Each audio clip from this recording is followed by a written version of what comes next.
All right. All right, family. All righty. All righty. All righty. Family, family, family. How's everybody doing? I'm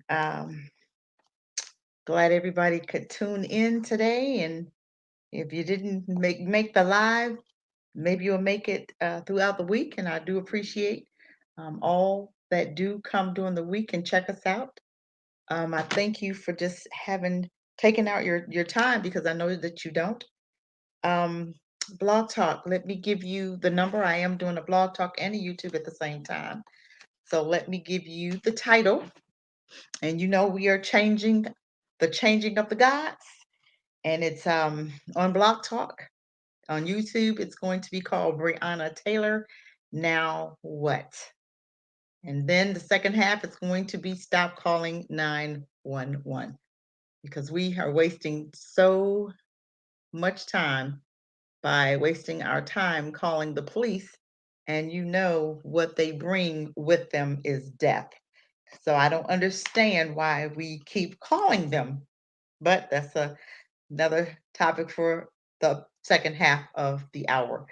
Um, Let me give you the phone number, Broad Talk, so that we can get on with the show. And I'm telling you, we're in for a treat, and I'm gonna try to get through it without losing my losing myself here because I'm so pissed. I just don't know how to. I don't know what to do. And I just saw where the Cameron guy, Daniel Cameron, Trump is thinking about choosing him for one of the Supreme Court judges. But my prayer is that judgment comes to him. And I saw where two officers were shot. And too bad it wasn't worse. I'm just saying, I'm so tired of what I'm seeing, and it's just getting on my nerves. And I'm so tired to the point where I just need to. Um, I have always been thinking about relocating, and I am at that point now of where I really need to, else I'm going to cause bodily harm to somebody or or do something I ain't got no business doing. Just you think about Brianna, I think about her mom, and I think about um, because we all have children. Whether you have a male child or female child doesn't matter nowadays, but we think about their safety. And I keep thinking about those 19 families that bought that lot, plot of land. And I hope and pray that they have security already. And if anybody steps foot on that land who has no business being on that land, I hope they take care of business because now it's at a point where we have to start doing to them what they're doing to us. I don't know. Or get out of town, go to the motherland, go travel to Africa. I know, people say, oh, but they don't like us, but we don't know. You have to go and visit. Dinubi, peace and blessings. Welcome. Welcome, welcome, welcome. I'm glad you came, came to see us. Hang tight. We're gonna get into the subject, but let me give out the number for Blog Talk. Blog Talk, if you want to talk or you want to listen, it's 563-999-3682. Again, it's 563-999-3682 for my Blog Talk audience. I do both Blog Talk and I'm on YouTube. So just want, I was saying about Brienne's mom. I think about the Brienne's mom, and I think about the $12 million. My thing is, do you think she should have taken that money? Because if she hadn't have taken that money, if she could have gone to court, I think a lot more would have come out. And I do think that she had such an amazing case that she would have won, maybe more. Not that you want the money, but I want jail time for them. I want jail time for all three of them. And I think the DA or whoever's name, Daniel, was wrong for not to even prosecute because we don't know how he presented the case to the grand jury. I don't think he presented the case the way as with as much information. I think he presented the case as with the neighbors wall or the neighbor's apartment more so than Brianna's. I think the grand jury, I would be willing to bet they didn't get all of the information from what he was saying and from what other people were saying, that the way he presented the case, he didn't even bring up the other two officers. I don't know what it was with him and that the officer that they did fire. I don't know if they already had history. Sounds like they did have a little history, and he didn't care for him anyway. But I don't think he was wanting to take the case in the first place. I think they made him take the case, and I think he had something to prove to Trump. And I'm hoping and praying. I really don't believe that Trump will pick him as a, and he might. He might. Nothing surprises me nowadays, because he knows that Daniel is on their side. So he just might pick him because he proved himself. He proved that I don't care about black people. I don't care about my people. I don't care about anybody but myself. And he is going to understand how white folk are. He's going to understand that sometimes you call your enemies your friends. And he's got to learn the hard way that we cannot call enemies friends. That's just plain and simple. We try to, get chummy chum, and we even marry them, and we think that, okay, you're cool because I have white friends, or you're cool because you're my little girlfriend or boyfriend. But guess what? When you make them mad because you're not safe anymore, or when you make them mad because they can't trust you or treat you any kind of way, then what happens? Ask Bill Cosby, ask Nick Cannon, ask some of these Hollywood actors that have had run-ins with white folk that they thought was their friend. Bill Cosby hung out with him. Didn't who was that? OJ? He hung out with him too, right? They got him, didn't they? Keep on hanging around. Keep on. I tell them, keep lying with dogs. You're gonna come up with fleas, and that's exactly what they are: Neanderthal dogs, and dysfunctional at that. But my thing is, people, we have failed to train and teach our children who their enemy is. We failed to understand that these people who we thought were smiling at us, they never integrated. They never wanted us to live with them. They never wanted us to be around them. They never wanted our children to go to school with their children, because even now we see all of the stuff that we saw in the 60s. We're seeing it come back to light, right? We're seeing everything that we saw as far as the different the texture. I want to say the texture of the taste for them, okay, or for us. Okay, we see where they're calling the police for this, that, and the other, and they're showing you every chance that they can how they dislike you. They're showing not only us, but they're showing our children, okay, because our kids have problems with them. Our boys are having problems with them, and we have to start and teaching our children who their enemies are. We have to start teaching our children how to recognize, even when somebody smiles in your face, it's the treatment. If they smile in your face, but they treat you like crap, that's not a friend. You can't call friends that are kind of iffy every day. You look at the person. I have a girl I work with. I have to look at her and see what kind of mood she's in. I don't be bothered with her because I don't have time. I'm too old for that. I don't have time to see what kind of mood you're in the day to say hi. I don't speak to her. I keep moving. Period. You want to speak? Come over here. We'll speak. Hey, how you doing? Keep moving. Seriously, I don't have time for that back and forth. And if you should take your medication, or if you took your medication, you're good. I'm time for that. But we have to start teaching our children, and we have to start pulling together and being as one. And we have to start understanding that we are all we got, you guys. I don't care if you got friends that are white. I don't care if you in college and you have white friends, and they're friends with, you're friends with the racist children. You're friends with Neanderthal children. You're friends with people that smile at you, but you still aren't recognizing that these people cannot be trusted. And they show you quite often as they can, they show us. But it's so sad now, we have people that look like me and you that we can't even trust. We have people that look like me and you that don't have a heart after their own. And for me, family, those people, Danny, Cameron, he needs to be dealt with. I'm sorry. That's just how I feel. Andre, peace. Peace and blessings. Welcome. He needs to be dealt with.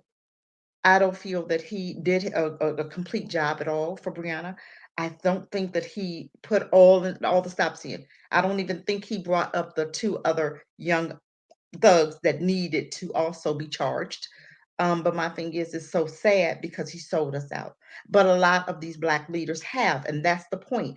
We have to stop putting people in place, just like Georgia. They just put Miss Mammy Fannie Willard in office, right? She took Paul Howard's position, and they allowed it because, and knowing that this woman was backed by the police union. That's the sad part about it. Stop putting people in office that we know don't have a heart after us. Kamala Harris, she don't have a heart after black folk, but guess what? We are looking at people acting like Trump brought racism with him when he came to America. This is what they act like. We got black folk that are threatened. You better vote. We need you to vote. You don't understand. Oh, he's gonna do this, that, and the other. And I'm like, cool, calm down. Did you understand? Racism has been here since we've been here. So stop acting like it's brand new, like Trump brought racism here. Trump didn't bring racism. Racism was here already. He just opened up their eyes or yours to help you to understand that the people that you thought were kumbaya with you thought you was gonna move next door to, or you were living next door to, you found out they were the biggest racists ever. He only opened your eyes to truth, which you should be thankful that he is a racist in your face, but you have the Democratic Party that has done more harm than good to black folk. And we seem to forget that. We seem to always want to run back to danger, knowing that that's danger. The Democratic Party did nothing for black people, have never done anything for black people. No, Trump is not. And you look at Trump like he's the devil. Honey, both of them, Satan and the devil. We got them sitting facing us, Satan and the devil, Democrat and the Republican. Satan is one and Democrat, the devil is the next. So you take your pick. Which one do you want to vote for? I'm not putting my vote behind either one. What I am going to look at is that local vote. And if you are smart, Kentucky, you will get Daniel's pathetic behind out of office. And the mayor, the governor, you would make sure that you voted. You would make sure that you turn out for the local votes. These are the people that make your laws.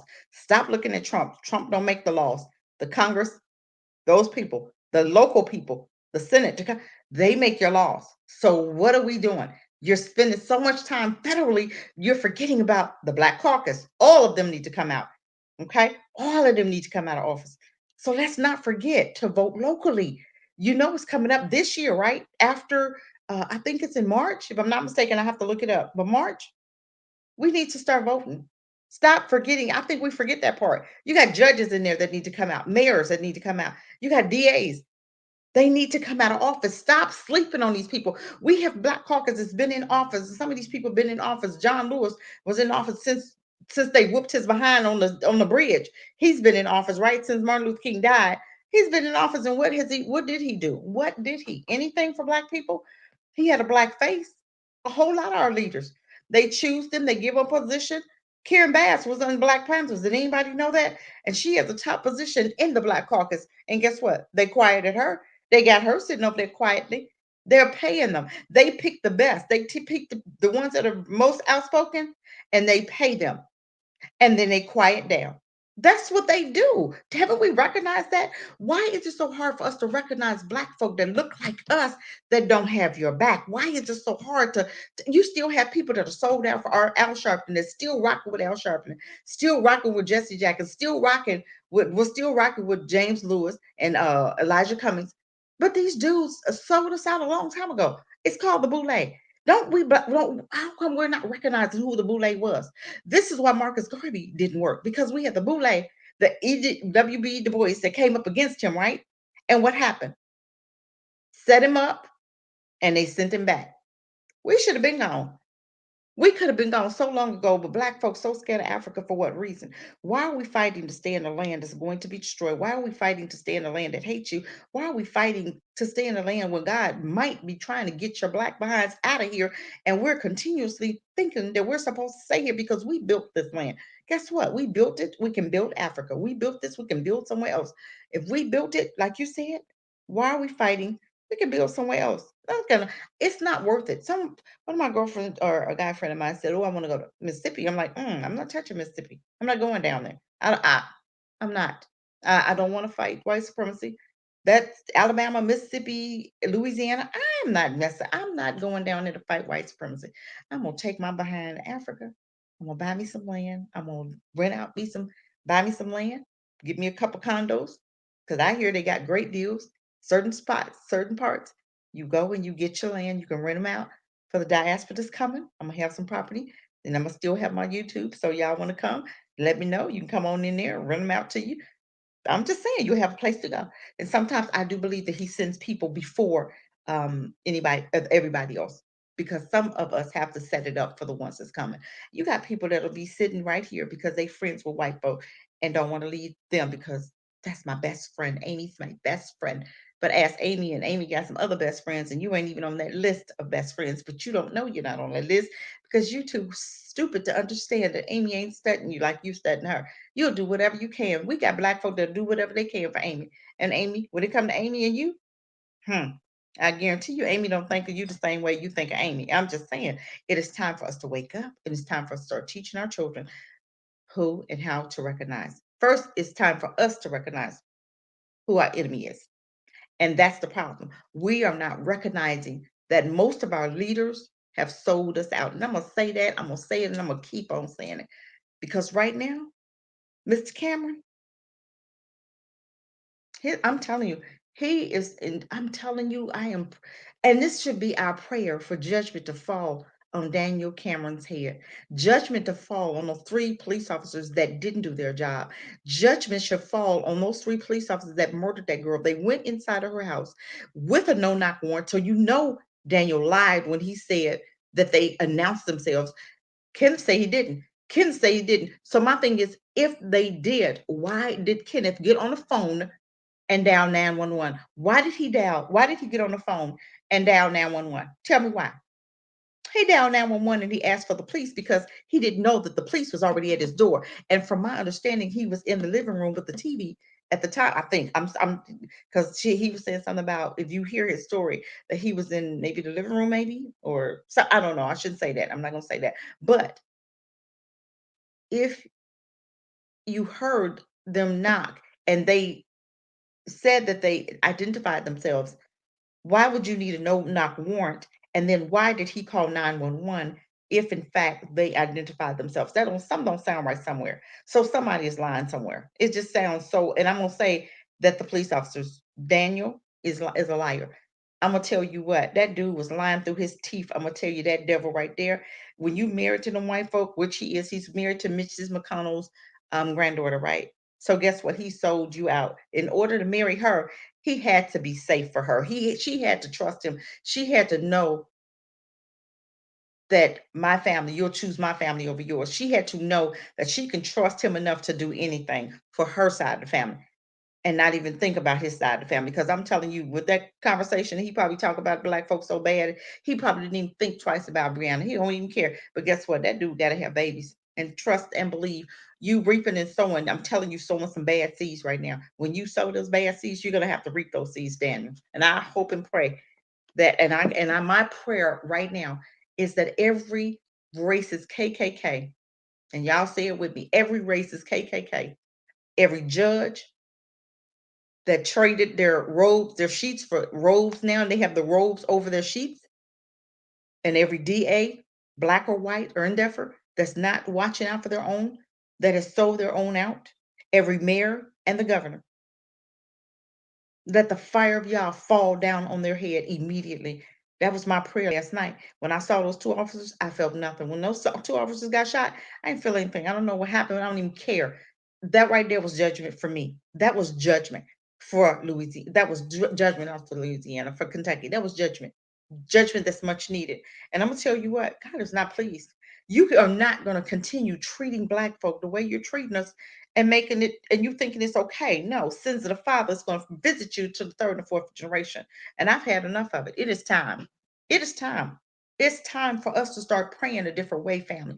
It One lady was on there talking about, oh, God have mercy. No, God have mercy, nothing. I'm not God have mercy on America. I'm like, tear it up, burn it down. I don't care what you do right now. Because my thing is, it is time for judgment for America. It's time for judgment for these crackers that sitting up there treating people any kind of way and getting away with it. But you'll, I seen a man riding a horse in the expressway, and now they're finna arrest him. But you're gonna protect the horse, but you can't protect this girl. You mean to tell me that you getting ready to arrest a man because he's riding his horse in the middle of traffic, but you had three officers that murdered her, Breonna Taylor, that is walking today and able to be around their family. And the one police officer that had the little bail, $15,000, that dude, they probably raised that and gave that to him to get out. He only probably had to pay half of that. So $7,000 got him out of jail. Really? Please. His family is there. He had that money saved up. That wasn't nothing but a piece of cake. But my thing is, I want him to spend money on an attorney. He got to spend money on an attorney. So that right there is going to hurt him because you got to come out your pocket to spend money on an attorney. I hope. And unless well, I'm gonna say the police department would have been paying for it, but he's not working for them anymore.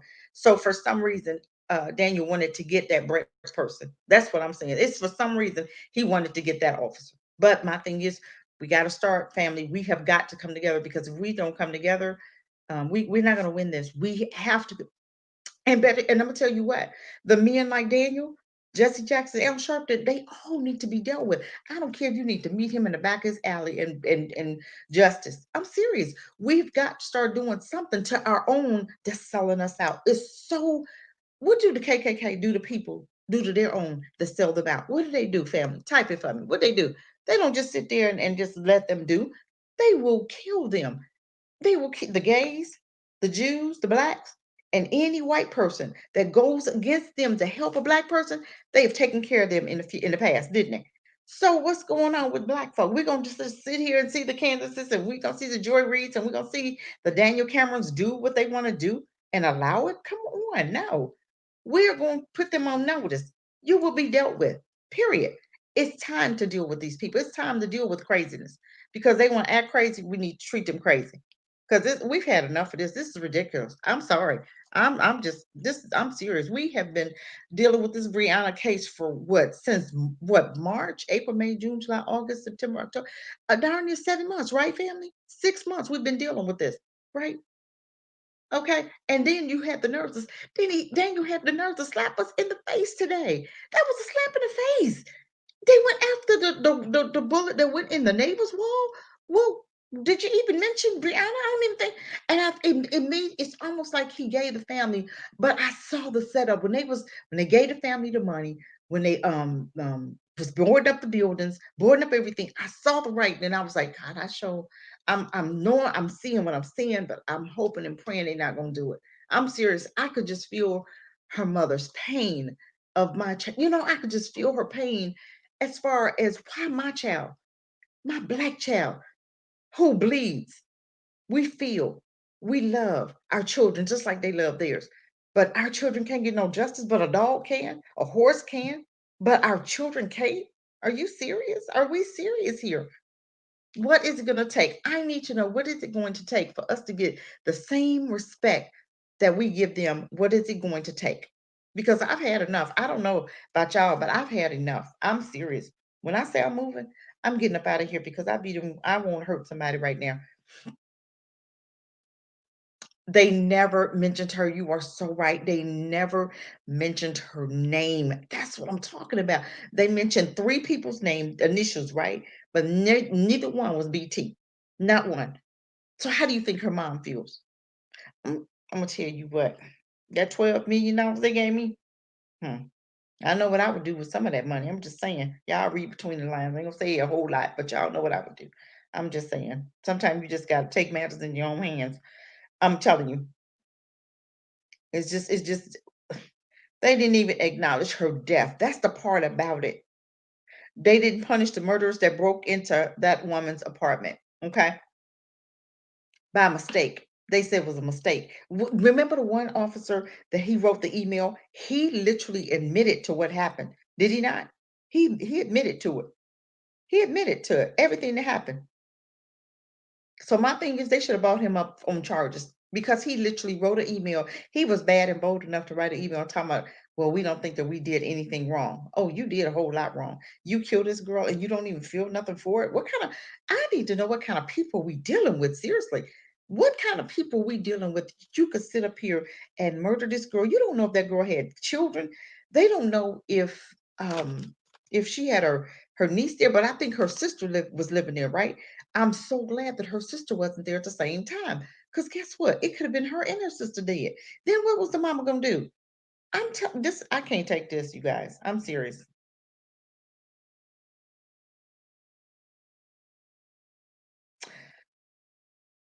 So now we're never going to get the justice that we deserve, you guys.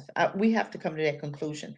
But if you come to that conclusion, your question should be, okay, so what do we do now? Now what? Okay, we see, we never, every time the police shoot one of us, we never get justice, right? Yes, welcome, demon. Yes, we never get justice, right? But my thing is, we have to get to the point. We gotta. come together now and come up with the conclusion. We have to come up with something that's saying, okay, this is the next step. NFAC was on, okay, and I watch him a lot. I love listening to that brother. I'm telling you. And he was saying, no protesting, no acting a fool.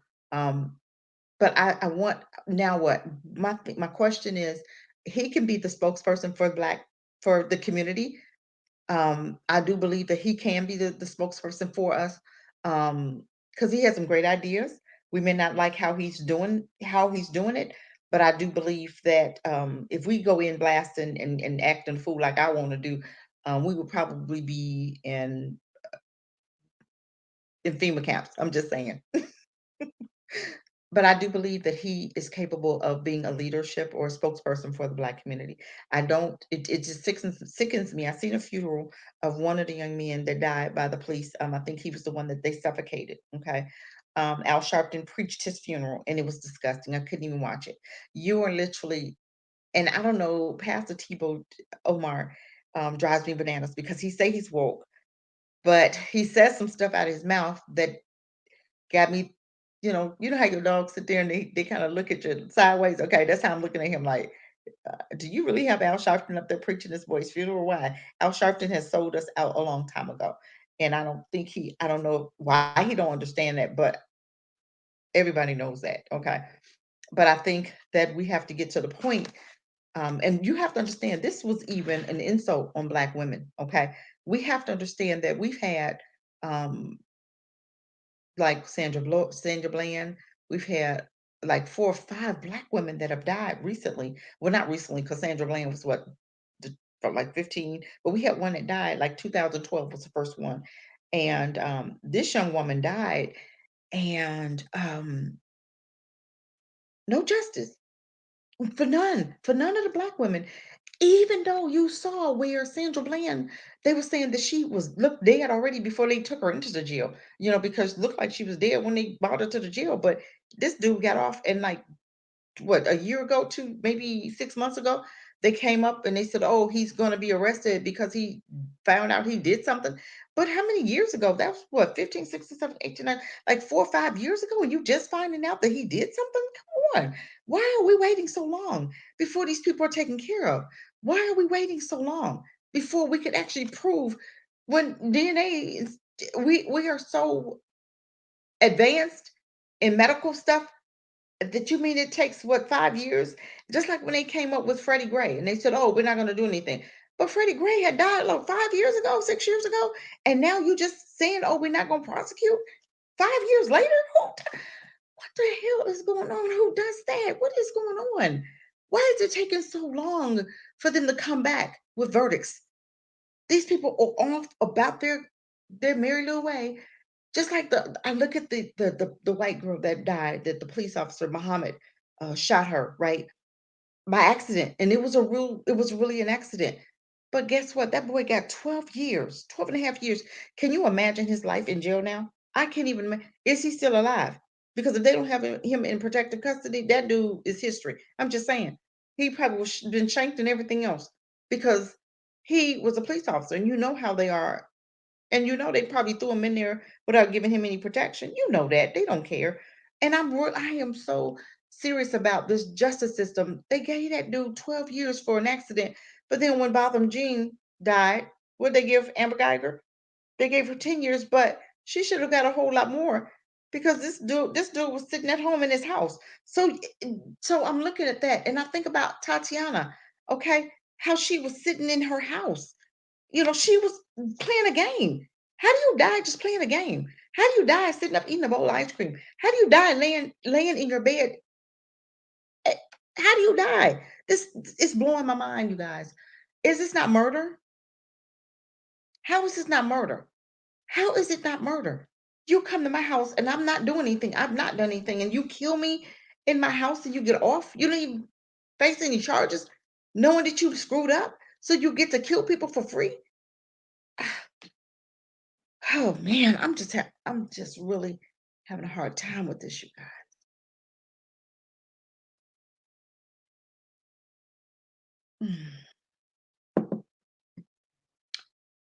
I don't understand this. I'm having such a hard time with this. I guess because she's in the age where my girls are. I'm having a rough time with this. I could feel her mom's pain. I'm so serious. It's so sad that we can sit up here and think our children are safe. Her mom probably sleep, thinking her girls are safe. They're at home. She's with her friend. They're watching TV or doing whatever. She's in her apartment. She's safe. She's not out there in the streets. She wasn't gang banging. She wasn't a hoe. She wasn't out there selling drugs. And then they tried to paint a picture that her baby was a drug working with the other man, okay, her first boyfriend, because she was acquainted with him. But we don't even know that story. We don't know if they could have just been friends, or maybe he got into selling drugs after he dated her, and then after he dated her, and then she said, "Okay, we're not going to date," and broke up with him. We don't know the story, but from what I was reading, they was trying to say that Kenneth was. So many people got so many lies that's coming out their mouth. They said, "Oh, Kenneth was a drug dealer." I said, "No, he was a postal worker. He wasn't a drug dealer." But my thing is, people say whatever they want to say to make it look like they want to dehumanize her. They wanted the one man said, "Oh, she was a drug dealer." No, she wasn't. And my thing is, anybody that's saying anything negative about these babies, I am praying that they experience what she's experienced or what her mom has experienced, so that they can understand and get some compassion. Because you got a lot of white folk that say whatever out their mouth. The same thing when they come up and say stuff about our children. When stuff happen to them, I say the same thing. I don't feel nothing. I feel nothing. Just like that little 17-year-old thug. I hope he get what's coming to him. I don't feel nothing. They talk about, oh, self-defense, self-defense. How was it self-defense when your mom, you ain't had no business out there in the first place? For two, your mom should be arrested because she drove you there. For three, your dad should be arrested because he gave you the gun and gave you the bullets. And for four, you need to go to jail because you shouldn't have had your behind out there trauma and you sitting up there trying to defend somebody else's business. You're in Chicago. You live in Chicago and you're in Kenosha. Do you know that's your mom drove you across the state line with a weapon? That should be felony for so many reasons. But because she's white, she's not going to get any jail time. They're not even going to question that. They're going to hope and pray that it goes away. But then you have a church, a Christian community, a Christian I don't know, organization that backed his boy to spend so much money on this young man, talking about he's guilty, and they're spending it for his defense. So now you mean to tell me we can murder people and get off? Is that one of the Ten Commandments that you can actually support a murderer? Well, that's what they're doing. So my thing is, when I look at Christianity, I get so sickened by it because there's so many black folk in races, white supremacy, Christianity, and they're not doing their homework. They don't even understand that you have no business being a Christian. You have no business. If you did your homework and you found out how you got there through the Spanish Inquisition, do your homework to understand that a lot of those people that did not convert to Christianity, they killed them and they took their babies and they put them in what they bought them from Spain out of the Portuguese, and they bought into the Caribbean, and that's where they trained them up and they brainwashed them, and then they sold them into the different areas. Okay, so do your homework on the Spanish Inquisition to see what happened to those black people that had those babies and they didn't convert. They killed them.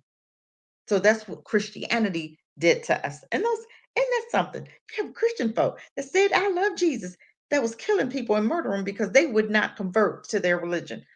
Hmm. Huh, what that sound like? That sound like the KKK, huh, to me. Who's killing people and they devout Christians. They say we're Christians. But wow, Caesar Borgia let you kill people. That's the only thing I can think of. So I tell people when they talk, oh, I said, honey, we don't serve the same God as them. They serve Caesar Borgia that said, okay, to murder, and we serve Yahshua. Okay, big difference. Yahshua gives us statute laws and commandments, and then you have pastors that's going to teach you no, you don't have to follow them because they want to do what they want to do. But that's another story. Okay. But we as black women have to come together. We as black people have to come together because black women, we should feel insulted because this is more of a slap in your face than anybody else's in the world. We have 6, 7, 8 black women that have died, okay, by police hands. What about the one that they put their knee? She was pregnant and they tased her several times, not just her, but on her stomach area. Can you imagine? I think the baby died because that's electricity and the baby's in water. So he killed her baby. So that should have been murder, right? But did anybody get charged for that young lady who they tackled? She was coming out of a club recently, like 2 months ago. She was coming out of the club. She was pregnant and nope, she shouldn't have been there. Not saying anything about that. But my point is the officer tased her in the stomach. And babies are in water and that's electricity. So didn't the baby get like electrocuted or something? So why was that officer not charged with murder? I'm just saying because I do think she lost the baby. My thing is we have to start looking at this stuff and we have to start understanding what is really going on. We want to understand and we want to believe that these people care so much about us, and they are showing you every single day that they can't be trusted. That these are not our friends. These are not somebody that you want to hang out with. These are not somebody that you want to spend a whole lot of time with. But why can't we understand that? I don't understand it. You know, it's just so sickening. It's sickening how I look at how much money they gave the family. 15, 12 million dollars. That's not enough for my baby's life. But they gave this Justine person, Damon, the Australia person that Muhammad shot. They gave her family $20 million the same day.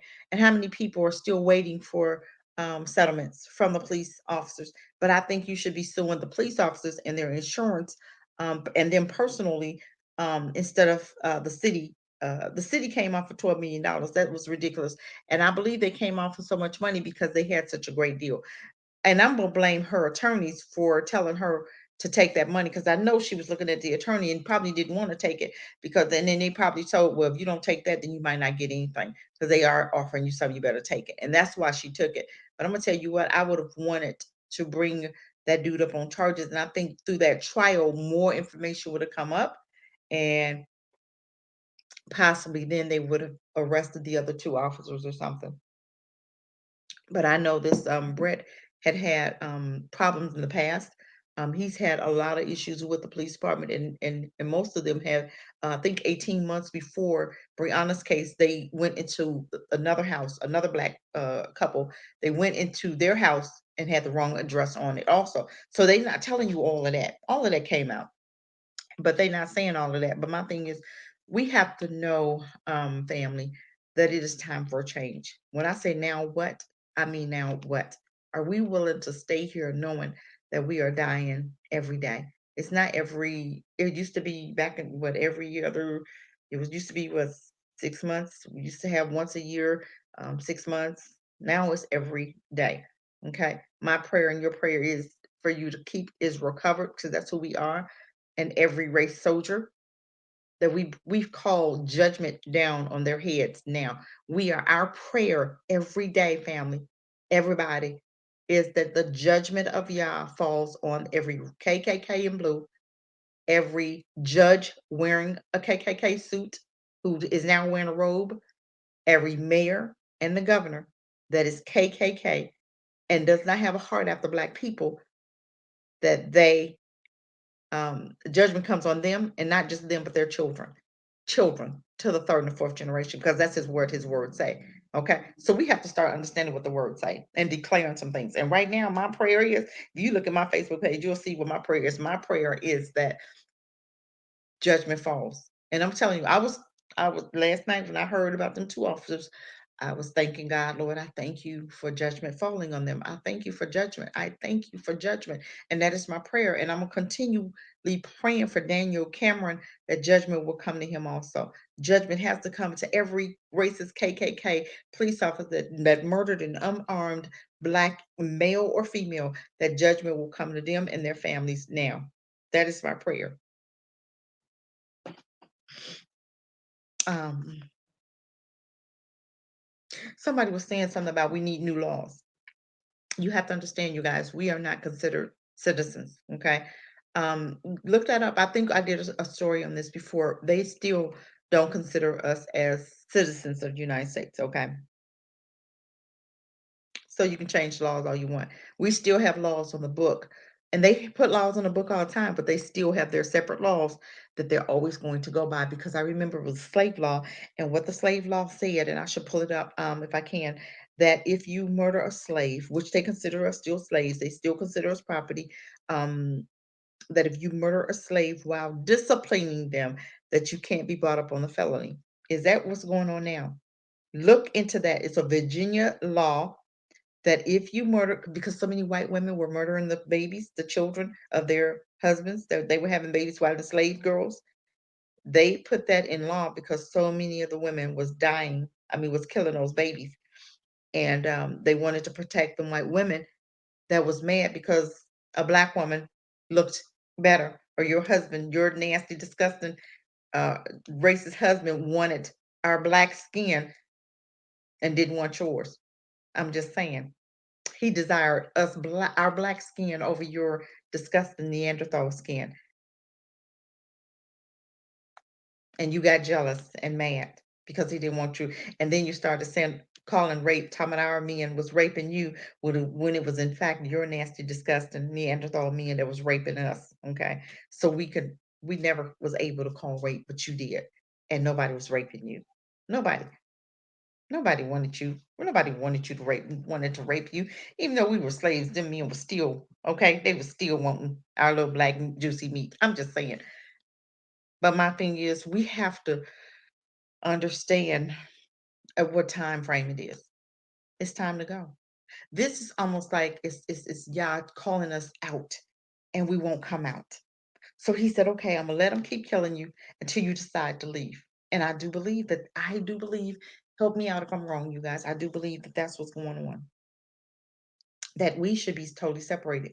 I think that those 19 people, the families that bought the 97 acres of land, I think they're good. They're not going to have to worry about a lot of stuff coming on them because that's your land.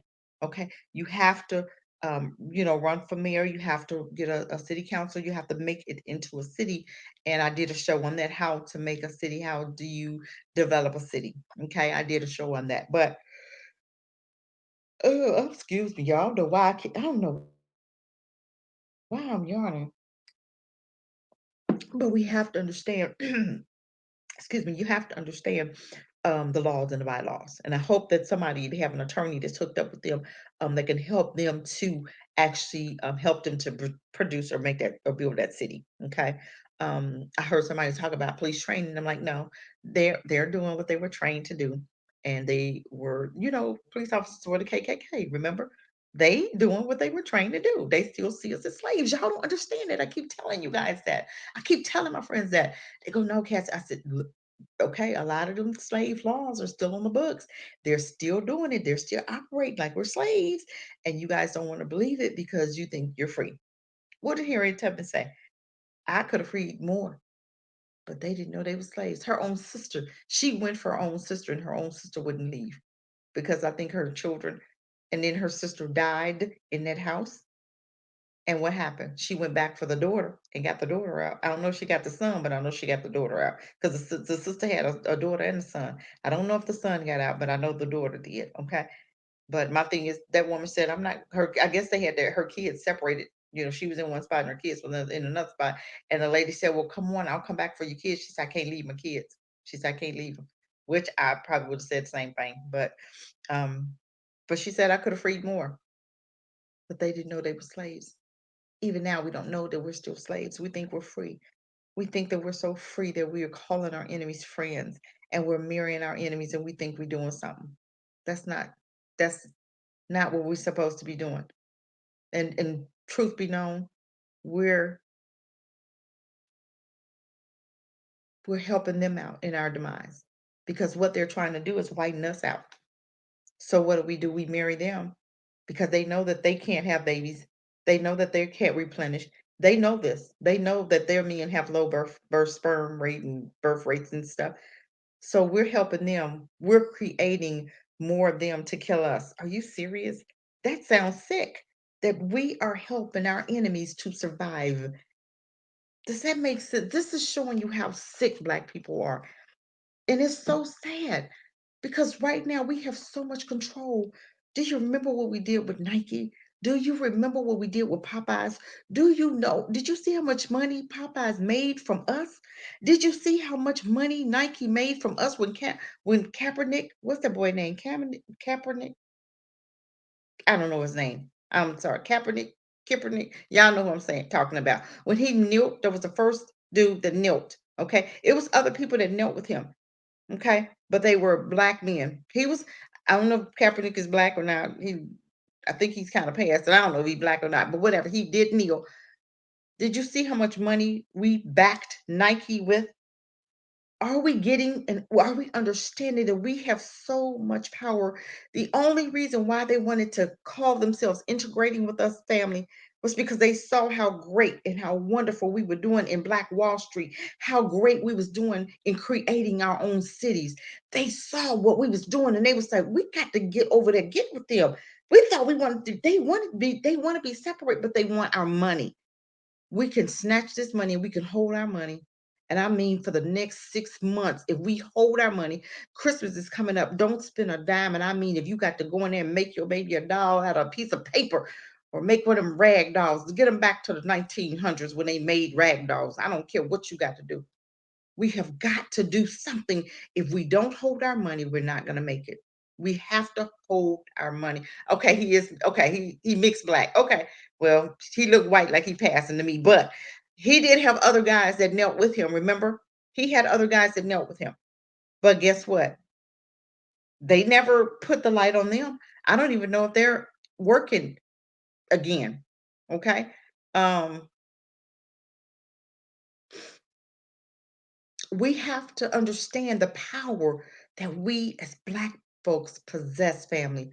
We hold the change in our hand. If you want change, you hold on to that dollar. I'm telling you, I have friends now that I'm telling you, more Black people are getting into opening their own business. Okay.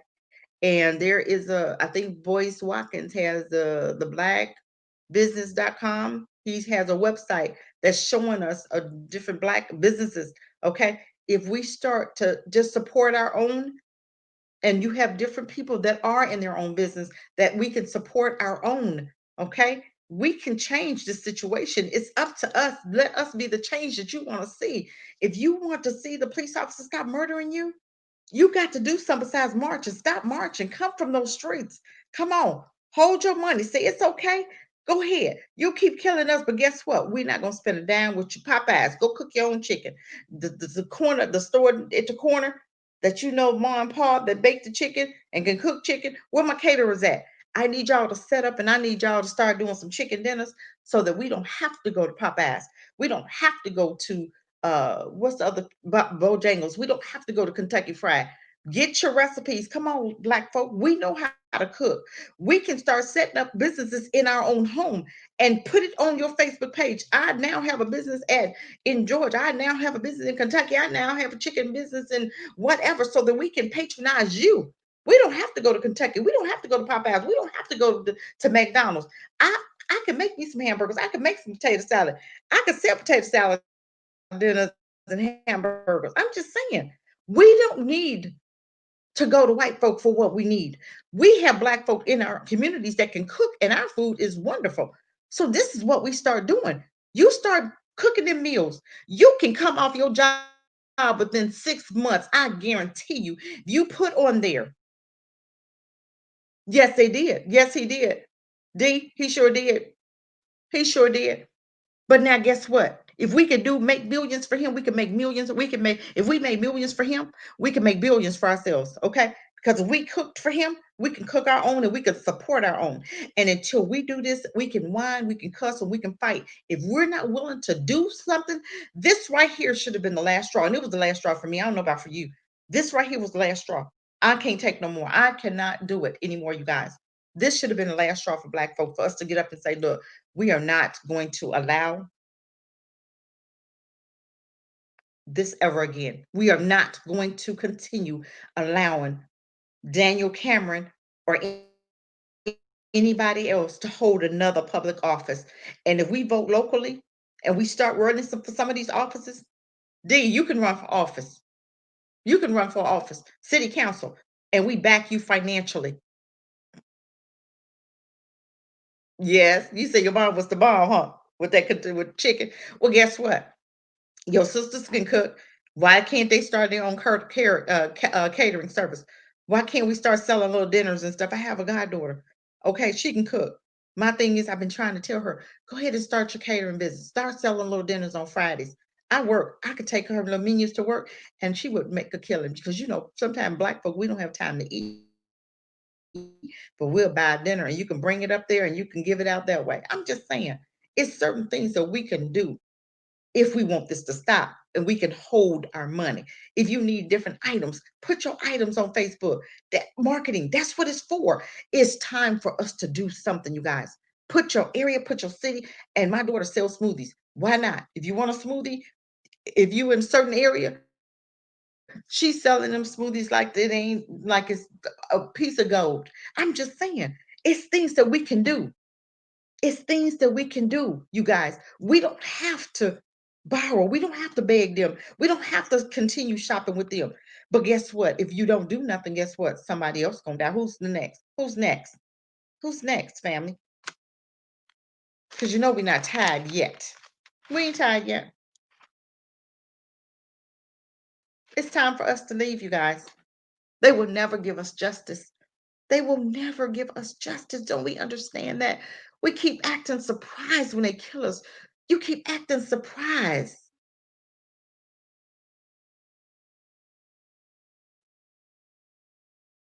Yep. Your mom, you said your mom could have had a restaurant. A lot of black folk can do that right now. And guess what? We would support each other. We should be so sick and tired of what we're seeing right now, D, that we'll just get up and do what we need to do ourselves. It's so sad because the police, those three thugs, they hid. They made a mistake by breaking in that girl's house. Then when Kenneth started shooting, he shot, made a shot, a warning shot, okay? Which they said, I had heard that it wasn't his bullet that hit the officer. It was friendly fire. That's what I heard. I don't know how true it is. But they hid behind the badge because they jacked up, they messed up. And then they said, oh, self-defense. Self-defense, when you fire, how many shots was fired? And that girl was killed by 8 of your bullets. And one person, you mean one person shot her 8 times? Are you serious? Or did everybody have a hand in how many bullets shot that girl? How many bullets? How many? You mean one person shot that person, shot at her and shot her? No, I think all three of them bullets hit that young lady somewhere. 8 times she was shot. 8. They said 6, but it was 8. 8 times she was shot. So they stepped in, they used their badge. They used their badge to get off. They used their badge as an excuse. They used their badge to hide behind. They're chumps. We know they're chumps.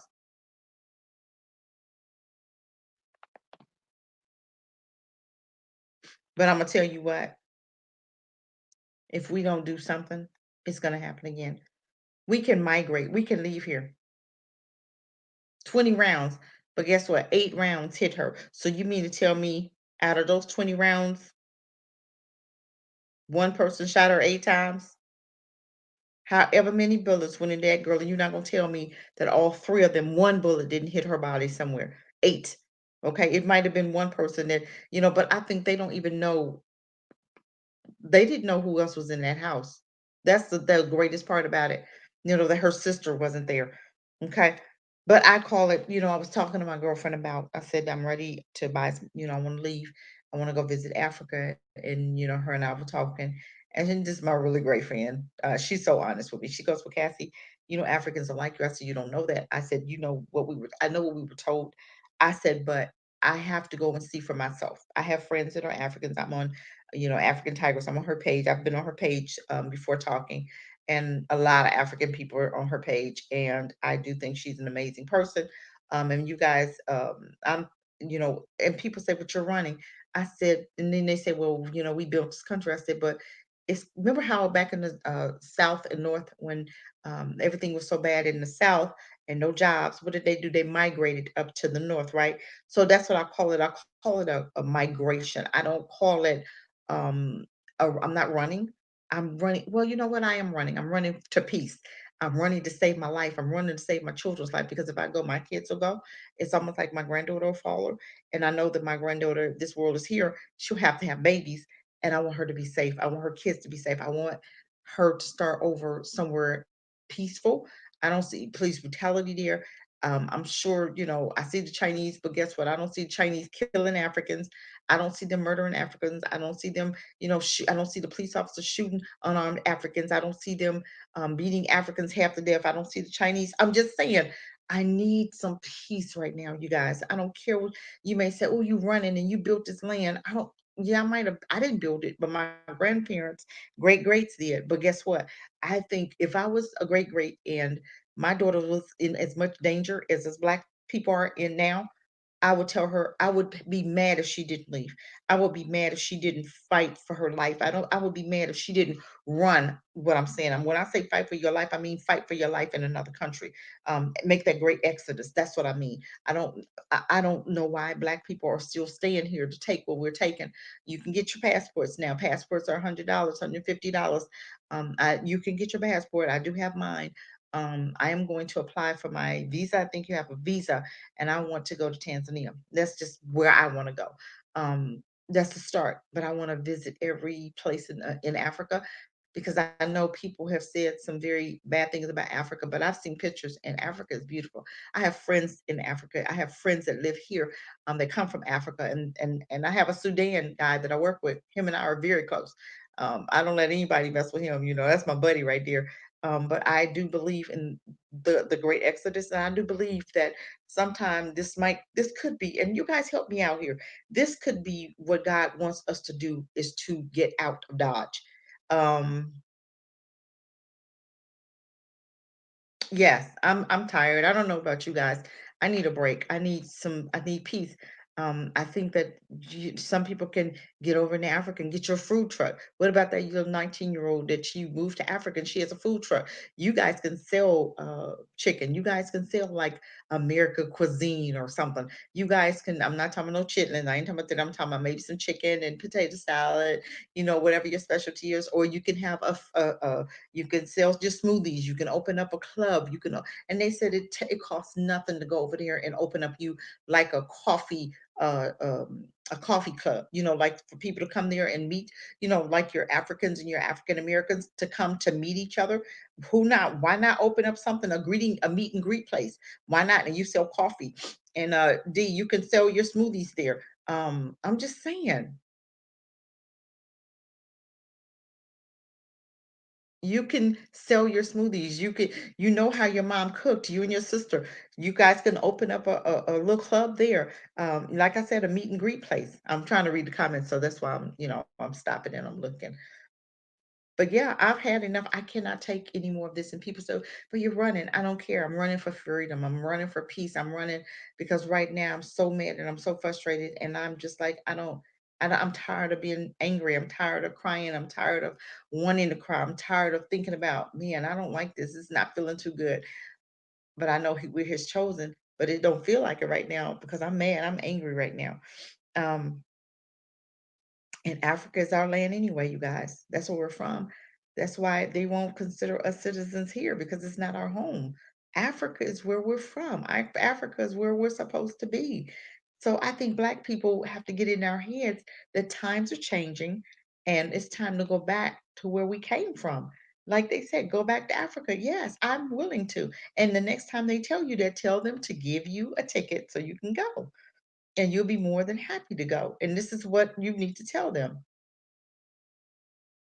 It's time to go.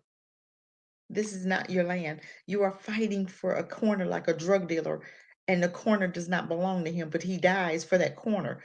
Why? And even if, I was hearing a guy friend of mine, brother Maurice, was talking about, I was listening to him today on his revolution. He said revolutionaries don't look like revolutionaries today. And they don't. Revolutionaries, he was talking about, it's time to whoop some behind, it's time to do this, that, and the other. I do believe that, but you don't want them to consider you as a terrorist. And then just like he was talking about the Black Panthers, I said, but brother, Black Panthers died. Each and every one asked, well, no, I think there's still some, like 4 or 5 that are still living.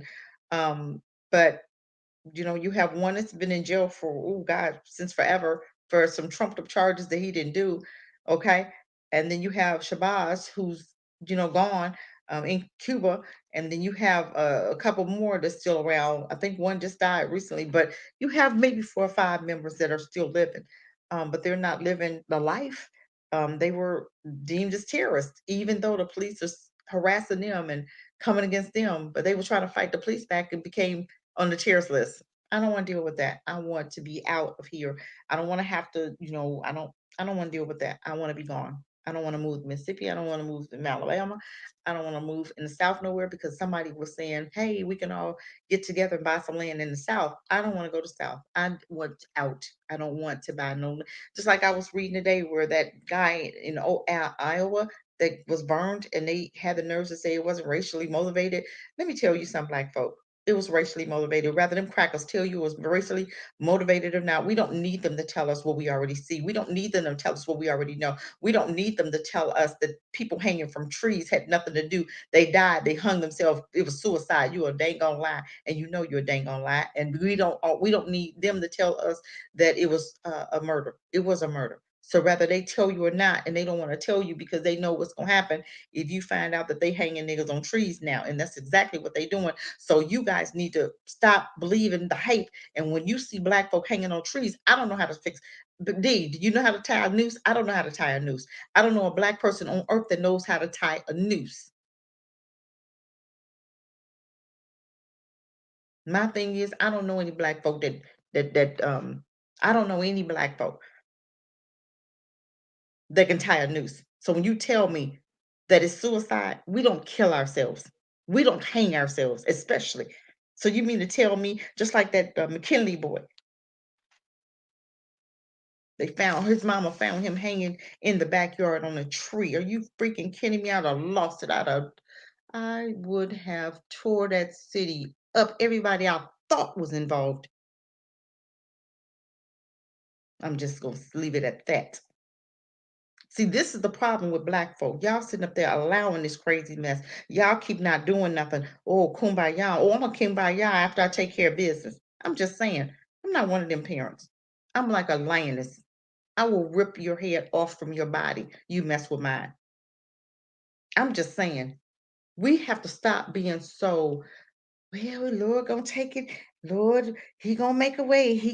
I'm gonna pray yeah, I'm gonna pray out in the midst of me pulling your head off of your shoulders. I'm gonna pray, Lord, help me to calm down because I'm gonna just take it all the way off. I'm just saying, I'm not playing with this stuff. We are so busy trying to be friends with these dang on devils that if they don't tell you it's murder, if they don't tell you that person committed he was killed, then you're not gonna believe it. You're gonna study believing that it's suicide. You know we don't hang each other. Stop being stupid. You know doggone well. Just like them three activists in St. Louis that killed themselves in the back of a police car. Are you freaking kidding me? Talking about a bomb. How you kill yourself in the back of a car? How do you do that when a car blew up? How do you do that? You seriously want me to believe that I killed myself in the back of a police car? One was in the back of police. One was in the back of a police car, and two others. One other. Both two of them died. It was like a bomb, a fire in the back seat. Are you serious? They called it suicide because they don't say it's murder. You gonna believe what they say? You gonna believe them devils? You gonna believe what they tell you because somebody they gonna tell you is murder? Just like they didn't say, oh, they didn't call Brianna's death a murder, did they? But we believe it's murder? Yes, it's murder. We don't need them to tell us what we already see. We don't need them to tell us we looking at a dog. This a cat. Oh, that's a cat. But you looking at a dog and you saying, but dang, that look like a dog. Well, they say it's a cat, so we gonna believe it's a cat. Y'all, let me drink my water because I get upset.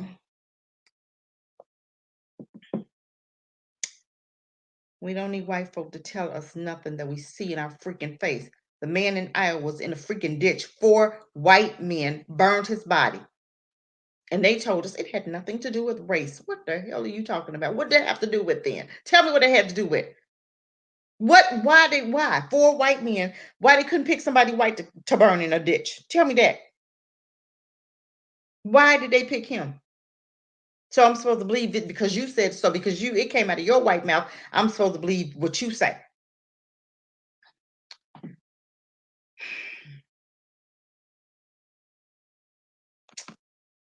I'm so frustrated. For my health, you guys, I have to go.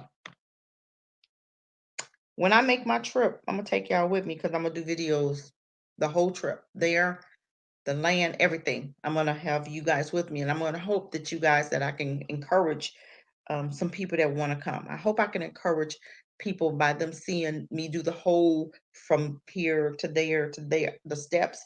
I hope that you guys would get encouraged and change your mind and stop trying to fight for something that's being destroyed. I think the only reason why it's not destroyed is because we're here. I believe that America is still here because we're here and we won't get it. We're so busy kubanyan. We're so busy still trying to be friends with our enemies. We're still trying to make them like us. We're still trying. We hating on ourselves so bad because they have told you that they hate you, so you hate you. So we hate each other, and we look to them. Well, now am I okay because I hate my own? Am I okay now, Master? I got a girl at work. She's black, and of course she gets on my nerves because I can't stand it. And they just mistreat her and they make her do all this crazy stuff. And I'd look at her sometime, and the other day she was calling one of the white girls, and that white girl act like she didn't hear her, but I heard her, so I know the white girl heard her. And she was just calling her, called her about 5, 6 times. And I said, well, you didn't call her the right name. I didn't mean for her to hear me, but it came out. When I said it, I thought about it. I said, you should have called her master. She might would have answered you sooner. It came out, you guys. I didn't mean to say it. But when I said it, everybody heard what I said. And I just, I started singing the song, right? Trying to play it off like, I didn't say it. But I did. I said, girl, you ain't calling her the right name. Maybe you had to call her master. She'd have answered. And that's how I felt. The girl was calling her and she kept calling her and the girl just kept ignoring her. And I'm like, but this is who you want to be friends with, right? She don't hang with me. She's so busy trying to hang with the white girl that I'm too radical for. I already know what it is. I'm too radical for her. Whatever. You do you. You go over and hang with the white girl. You go ahead and let them keep mistreating you. And I told her, I said, you too safe for them. You too safe, honey. You safe. That's why they love her. Because she's safe. She not one of me. They don't tolerate me. I'm just saying. Um, oh, D, you say you want to go. Yes, I believe we should be saving money. I'm gonna tell you guys when I go and look for my ticket, I looked and the other maybe a month ago it was like 650 round trip. That's not bad. I should have went and bought my ticket. I should have went and just held on to it, gotten a refundable ticket. So because I was waiting on COVID, that's why I didn't do it because during COVID those tickets were like $400 and $500. We could have went for much another round trip, but we should have bought those tickets. But I don't know if they was refundable. But I am going to buy me a ticket. But I am going. I do have a passport. I just renewed it. But I am getting ready to get me a visa. I think you need a visa for wherever you're gonna go, but you get here and then you don't have to get it in the airport because if you get in the airport, it's gonna cost more. And we just, I don't want to go over there and waste money trying to, get, but when I go, I am trying to buy land and I'm going to buy me a condo. So I'm trying to get my money together. So that's all. I'm trying to get it together. So I'm saying within next few months. Okay, I'm not gonna put a time limit, but it's coming. But hopefully I can. This is. I believe that this is a great exodus for us. I do believe that. I believe that we were supposed to be gone or in the process of leaving for the ones that can help other people to be able to exit. I do believe that. He's given me the mindset to want to do this, and I do believe that he's going to give me the provision to be able to do it. I do believe that. Um, let me see.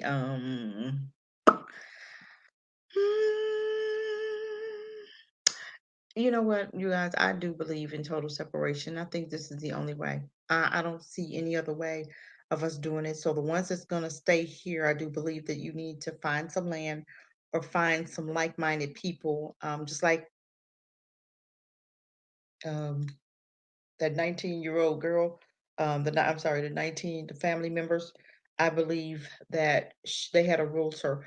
And if you got with her, she knows what to look for. She knows what kind of, I mean, that'd be a great business for her. I mean, she knows how to market herself, right? And even if you're looking for land out there by them, they may have another acres that you and 19 other family members can join and follow suit in what they're doing because people are giving to their Cash App like crazy. Their GoFundMe, they do have a GoFundMe, and they're given to them like crazy. And if I can pull it up and find out where their website. I know it was the Georgia Initiative. I think I don't even want to say what it is because I'm not sure, but they had a cash app and everything, a contact person. And my thing is, if she markets herself right, what's to say that she can't find some more land, either next to theirs or in another city or close by, that another 19 families can't buy. I'm just saying, I believe that it's time for us to do something. That's all I'm saying, you guys. I believe that too many of us have died already, and I'm trying to find. Okay, it's called the Freedom Georgia Initiative. Okay, the Freedom Georgia Initiative, and that is the family. That's the foundation of 19 families that got yeah that got the 97 acres of land. But I'm just trying to help you guys to see that we have so much power in our hands, and if we want change, it's going to be up to us. They're not going to give us change. I don't care who you put in office.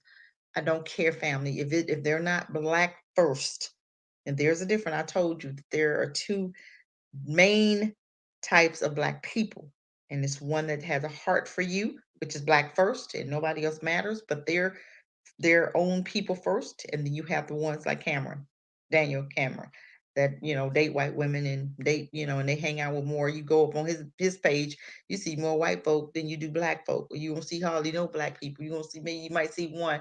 So he's really integrated in her family instead of his own. So that's how much hate. That's how much hate we usually have. And when you see a man that is so into her that he don't even want to include his own family, that's hate. That's hate. He's safe. So that's why he is married to Mitch McConnell's granddaughter, because he's a safe little Negro. He's doing as he's told, and he's got an agenda. And I am praying so hard that he never gets to see another public office that he has to be voted in. Y'all better vote his behind out of that office come. And I'm gonna look it up to see when is the next time that we vote. I need to know that. And I'm getting ready to look that up now. The next time that we vote. Um, I'm gonna look it up so I can see when do we vote for the local offices.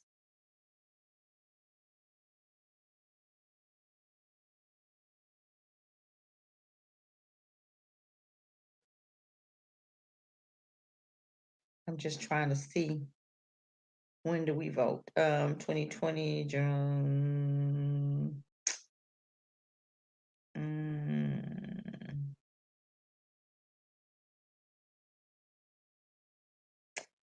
um,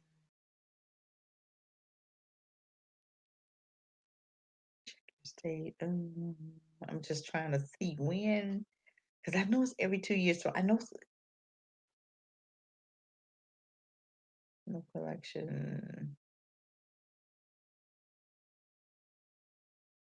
Um, dang, state election.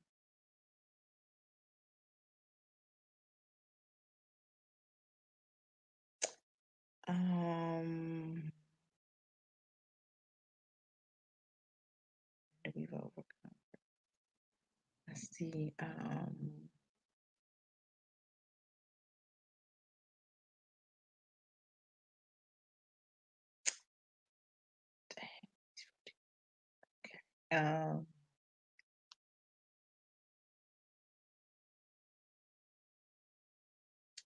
I know we vote November 3rd for the president, but dang,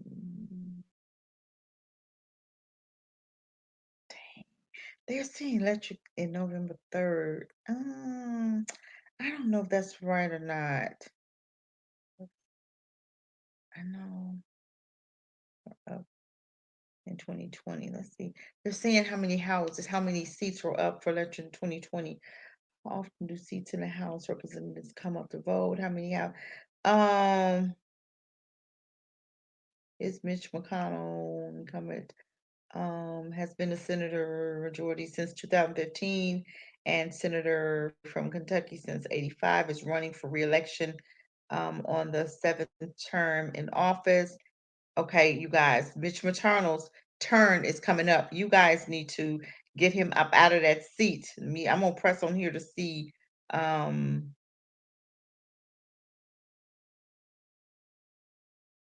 You guys get Mitch out of that seat. It's coming up for him to, okay, it's time for him to come up out. He's been in there since 2015. You need to get him up out of that seat. I'm just saying, he's over Kentucky. Get him out of there. I'm just saying, Kentucky. I need somebody to look this up to see when is it the election in Kentucky for the DA, for the mayor, the judges, and Mitch McConnell. Get they behinds up out of them seats. I want Cameron to understand that going against your own, there's a heavy penalty to pay.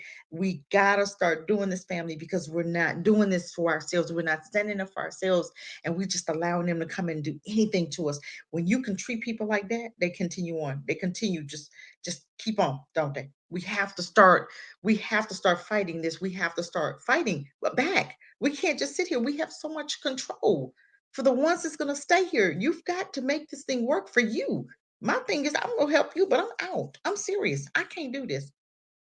But I do believe that you can get your own land and go and vote locally for yourself. But the people in Kentucky that you want to stay and you don't want, I'm not running, I'm not leaving, I built this country. Okay, you stay right there. But Mitch McConnell, get his behind up out of that seat. I'm just saying. I'm just saying. Um doo, doo, doo, doo. um I just can't believe this because I don't know. I keep saying this. Why was we so surprised when we didn't see? Why was we so surprised when nobody got convicted? I don't understand why we were so surprised. Remember they tried that with Botham Jean, right? But that DA was he hawing. What they do? They got that DA out of there.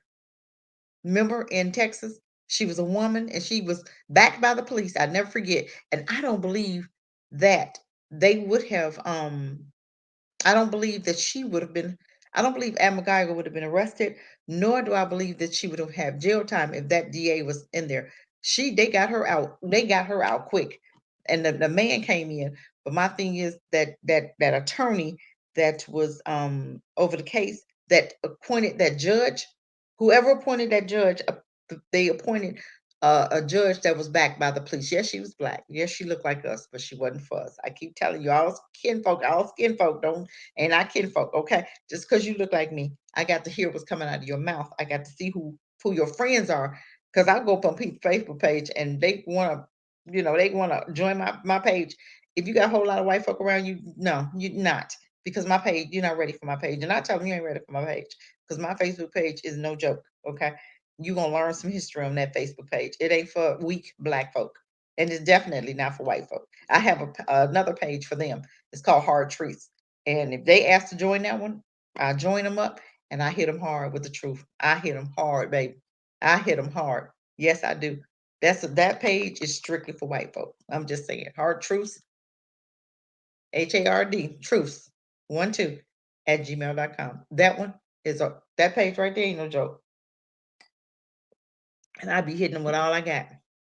I ain't playing with them. If you ask to join this page, it's because you wanted to. I'm gonna take my charger. Let me hook my computer up. My battery going down. I don't want to lose y'all. But I'm telling you, I'll be playing. When they talking about joining my page, I'll be like, okay, come on, join. I got something for you. Come on. You ready? You serious? You think you really ready for this page? No, I'll be playing.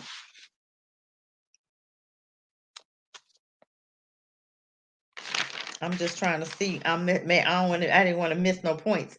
Um, I'm hoping that he won't be able to rest until um I'm hoping that Cameron will not be able to rest. But knowing him, he probably not even thinking about what he did today.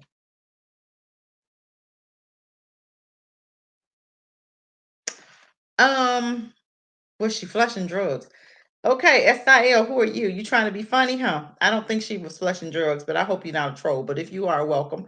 Hit the like button, you guys. Hit the like button. But my thing is, Brianna was not on drugs. She was not a drug dealer. So don't believe everything that you hear. Do your research. Don't ask me. Go ahead and do your research. It's a lot of things on the webpage about her. It's a lot of information about who she was. And it's just so sad that you can come on here and ask was she flushing drugs when she was shot. I hope you're not being funny because a young lady who was only 26, lost her life. But my thing is, whether I knew her or not, she was 26 years old, and it's just so sad how somebody can come on here and ask was she flushing drugs. I wasn't there at the time, but my thing is, I wouldn't have anything negative to say. Exactly, D. Exactly. And sometimes you can't believe everything Fox News says because we already know how racist Fox News are, right? So we already know how racist Fox News is. Okay. But my thing is, I am just I don't know if I could do this on here. Bertha, let me see. D, I don't know if I could do that on here. Hmm, I don't know if I could see. I'm going through StreamYard. Okay, I don't think I can do that on here. I'll have to figure out comments. I can go through the comments. Let me see if I could do that. Let me just see. But it's just so sad how people can come on here and um, not have enough compassion for a person that died. Um, this girl lost her life, and she was 26 years old. And I think it's very, it's not something to play with. What if it was your daughter? What if it was somebody that you knew? Um, you wouldn't like that.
Oh my goodness, you guys. I hope I'm back. Okay, I do apologize. I don't know what happened, but I'm back. I had to come on my phone so I can get back on here.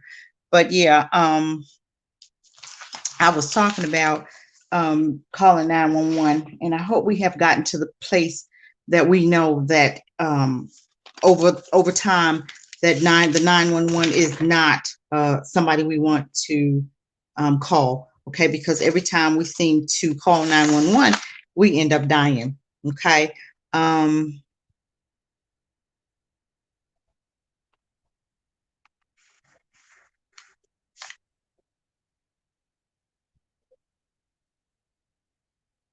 Well, SIL, she was asleep when she got shot. If you're back, she was asleep. She was in the bed, sleeping when she got shot. So she wasn't doing anything. And don't always believe the news.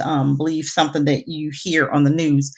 You have to do your own due diligence and research what the news tell you, because sometimes the news will tell you one thing and it's totally not true. And Fox is the most racist news out there. So I do hope you know that. And let me see.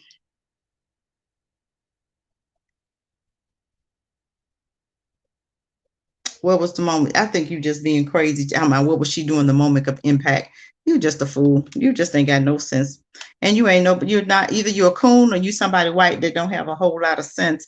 But my thing is, I am praying that every white person that is trying to be racist, that is not having any sympathy for this young woman, that they will have an opportunity to experience what Brianna went through. That is my prayer, that they are trying, that they will have that opportunity to experience her life. Okay. 90 seconds. I think that we should also be very careful, because in the past it showed how we would call police and what would happen. We would call police and we would lose our lives. Okay, let's go back at we had an incident where Tatiana, remember her neighbor called the police to do like a wellness check on her with her mom, and her mom had been in the hospital, and then her dad when they came around, the police came, her door was open. Instead of him going to the front door and knock to to check to see what was going on, because the front door was open, he went around to the back of the house, which was dark. And if you have a flashlight, you're thinking it's a burglar, you're doing a wellness check, why wouldn't you knock to make sure that somebody was okay? What was you doing in the back of the house? That just made no sense to me. But we have to understand that every time they come to us, they're gonna find a reason to dehumanize us. And with that young girl, she was sitting in her bedroom with her nephew, playing a game. Can you understand, or can you imagine the trauma that little boy is going through? And I think he was 12, and it was like a year ago. But something happened when that police shot her. He not only took her life, but he took her mom's and her dad's life. So that police officer got 3 deaths out of 1 bullet. Okay, that's the sad part about it, and that's the part that really pisses me off. And then we have white folk just being so insensitive, coming and asking dumb questions and stuff instead of doing their own research. Just because if I do research, you can do your same. You can do research also. Okay, but my thing is, let's stop calling the police, because we had one where the brother called the police. This was recent. This was like maybe a week ago, and the brother knew that his brother had mental illness, so he called the police. And I think right then we should think about defunding and dismantling the police. And I'm gonna tell you why. Because instead of that brother calling the police, he should have called a mental health doctor or therapist or somebody that was connected to a mental health unit that works 24 hours a day, and they have different shifts. Okay. And that person should have either come and call now you could have taken the police with you, but let that mental health person handle it. And I think that would have been so much better if he had have allowed the mental health person to come out to his brother than calling the police. Because when the police came there, his brother was he did say his brother had some mental illnesses, but he told the police not to kill his brother. And of course, 15 minutes later, they came back and they said they had killed him.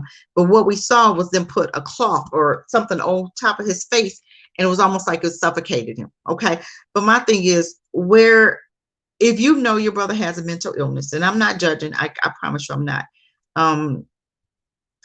he should have had a therapist, okay, or something. And I do believe that they have like emergency, like they can check themselves in or something, or the family could have checked them in or something. I don't know how that works. I really don't. But the last person I would have called, because I know how gun-ho the police officers are with Black people, I don't think I would have ever tried to call the police to calm my brother down.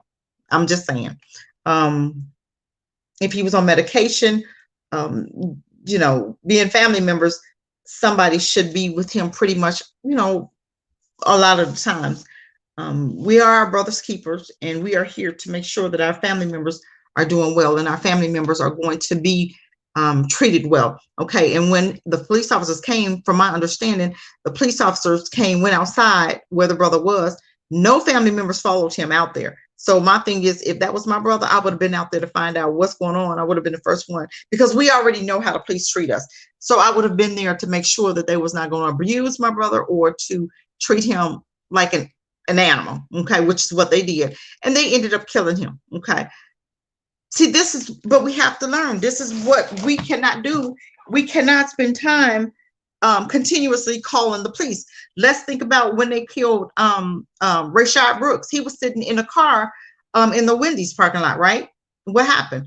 He had just his mom had just died, and we have trauma. Okay, we go through stuff. People go through stuff all the time, but they never use a mental health illness for us. It's always for white folk. Well, the 17-year-old thug that shot those two people, they are saying that he was mentally ill. My thing is, you're going to use that because you're trying to get this little boy off, because he needs to be in jail. Okay. And I'm not talking about he needs to be in jail, tried as an adult, like you have a whole lot of our children. You've tried them as adults. Then he needs to be tried as an adult. Okay. And his mom needs to be arrested also. But with Rayshard Brooks, he was in the Wendy's, and he had told the officer he was drunk, and he told the officer he had just earlier that day he was out of town. He didn't even live there, but he had had a friend, and he met a friend, and the friend had drove him somewhere, but they met at this place to pick his car up. Okay. And obviously he had went to the grave and seen his mother or something. I don't know if it's true or not, but this was what he told the police. But it still does not mandate death. Okay. Even when the police are called, why is it always that we get killed and white folk do not? Even though the 17-year-old thug killed two people, he still was allowed to live. This is what I'm saying. Just like we want to talk about Laquan McDonald. Okay. They said he had mental illness. Okay. He was shot 16 times. Why did it take 16 times? Why is it that they're allowed to shoot so many times? That's murder. If you shoot that person more than 1 or 2 times, shoot them in the leg. Okay. You don't have to always aim to kill. You can cripple that person. You don't have to kill that person. Okay. George Floyd, we all know 911 was called in that case. He was begging the police officer, because I believe that he really felt that he was going to die that day. I believe, I don't care what nobody says. I believe that you feel death, and if what's going to happen. Okay. You can feel it. I do believe that. It's just different things that we should do to make sure that our brother is safe. Okay. It shouldn't always mean that we have to always call police. We have to get to a point where we have our own defense and we're protecting ourselves. Even when we talk about Laquan McDonald, it wasn't just him that died. A neighbor also died because a neighbor answered the door, and they shot the neighbor. Did you know that when they shot Laquan McDonald, it was a neighbor, Betty Jones, that was there, who the brother they sent to answer the door. She answered the door, and the police shot her in the chest immediately. No questions asked. She died. People don't even remember that. They don't even remember that. But more than one person died when they shot Laquan McDonald. Okay. This is why we need like a part-time mental health illness or psychiatry with an emergency response, especially if you hear somebody saying that, this person's running down the street naked. Okay, then we need a mental illness check instead of a police. We don't need police. But this is why I believe that we need the NFAC, because I do believe that we need our own defense team. I do believe that we have to start somewhere. I'm not going to say that everything they're doing is correct, because I don't know him personally. I don't know. But I do believe that we need some kind of representation And I do believe that we need help. And it's not always about calling white folk to come in a black neighborhood, because they don't know our black issues. They don't know our black trauma. And a lot of our behavior is stemming from trauma that has never been dealt with. Okay. We've had a whole lot of trauma. And I do believe that white folk have had trauma also, because when you burning a person of a dead body, when you hanging people and you're looking up at that, that's trauma. That's PTSD. Okay. Being developed. When you cut off a man's penis, or you cut a baby out of their stomach and people are watching, or when you burn a man on a cross, or when you're hanging a person and you're burning their body, then you chop their body up in little pieces and you give it, because I heard that they ate Nat Turner. Now that's what I'm saying. I from what I was reading, if I'm not mistaken, they burned him and then they ate him. And some of them kept his phallus. Okay, I'm just saying. Now, why that's right there is showing me that a lot of them are dysfunctional anyway. Why would you need to keep a man's phallus? Why would you need to keep a man's penis part? I don't understand. But you have to understand who we're dealing with. We always want to understand what type of people we're dealing with. Nothing that they do surprises me. Just like somebody came on here and asked all these questions, that didn't surprise me, because they don't have no compassion, because they don't have a heart, and they hate black people. And that's just what it is. We have to understand that they hate black folk. They hate us. And my thing is, we should know that. We have had so many times when they've told us and they've shown us, and they show us all the time how they hate us, but we still continue to think, oh, they are friends. Let's talk about another one. We had a young man that called, and a 911 came in, and his name was Dennis King. And you got to look this one up. This was a real weird one. The man that was Dennis King had a cousin that they thought was his cousin that broke into a man's house. Okay. And they caught Dennis King, and the person that was beating up Dennis King told him that he called in the police, and he said, y'all better send an officer because I'm gonna kill this dude. And the operator that took the address wrote down the wrong address. Okay. So instead of her sending the hospital to North 12th Street, she sent them to North 10th Street. Okay. So when they got to 10th Street, to the house number, there was no address. So she could not call back, and she didn't verify before she hung up. So Dennis King got killed because of the lack of 911 proficiency. Okay, they didn't do their job. They didn't ask all the questions that need to be asked, didn't get a name, didn't get a number, and didn't verify any information. Okay.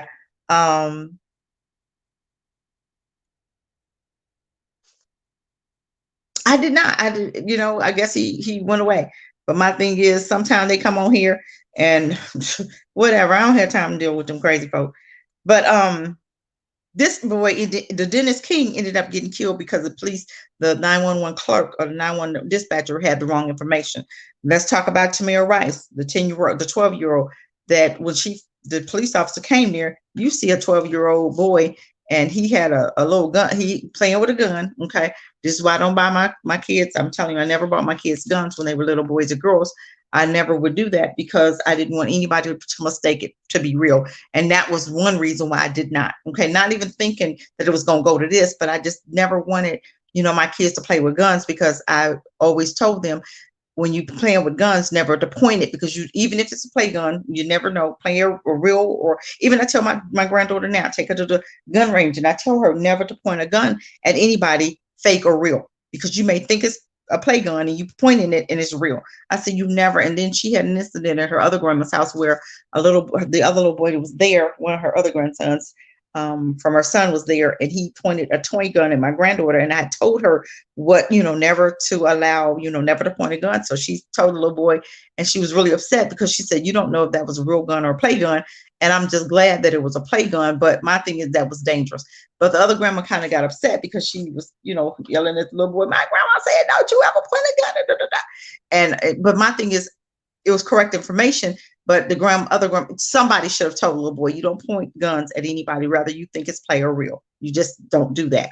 But even with Castile, Fernando Castile, is just so sad at how he told the officer that he had a gun. Okay. But my thing is, he had a legal gun, but I wouldn't even tell if I got stopped. You shouldn't even have to answer that question. My thing is, I would never answer that question because, you know, even if you are carrying a gun, I think when they pull your license up, they will know if you have a gun in your car. I would never tell them that I have my weapon. I would never say anything. I'll have to get out the car first. If you want to check my car, you know, because I know ain't nothing there, and they'll find it. But my thing is, that was a dangerous situation. An officer asked him, then he asked him for his license. But I think once he heard gun, that he had a gun, he was like thinking, oh my God, what if he pulls it out?